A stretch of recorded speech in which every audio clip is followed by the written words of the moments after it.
Okay. Is Christianity true? That's what I want to test. Is it true that Jesus died for your sin and rose up to give you salvation? Is it true that Christians at the end of the world will enter into eternity with life eternal? How sure are we that it will happen?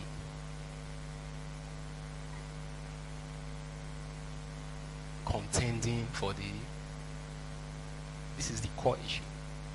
There are waves of philosophy in America today. In fact, many places abroad today, there are waves of philosophy ongoing. Those of us in Africa, I was watching a video by Archbishop Benson Idahosa when he interviewed Pa Elton. He asked Pa Elton the question, how do you see people's response to the gospel in Europe compared to Nigeria? And Pa Elton said there's a huge difference. That the difference is this: Africans, especially Nigerians, don't need you to convince them to believe. They are full of it. But you see, Europeans, you will explain. Let me use the terminology. You go explain, tire, even with evidence. Amen. You keep explaining. Why? Because those persons have given themselves to thoughts that differ from the faith. Now, let me just quickly inform you before. Some persons, when they go abroad, they start accepting the ideology that God does not exist. Amen. They accept the ideology that God does not exist. But is it true that God does not exist? Is it true? How do you know?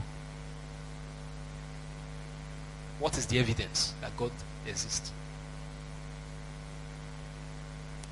This is the core issue. Now, when you get abroad, what confidence do you have that you will not change from Christianity? How many of our brethren that live Nigeria abroad, how many of them attend church there? Why? Because of ideology, contending for the faith. See, we must understand what we believe. You cannot contend for what you don't understand. One other thing I have to let you know. See, if you see somebody marketing a product and the person says, if this product doesn't work, the next time you catch me on the street, beat me. What gives the person that confidence? Because he has tested and seen that the product must work.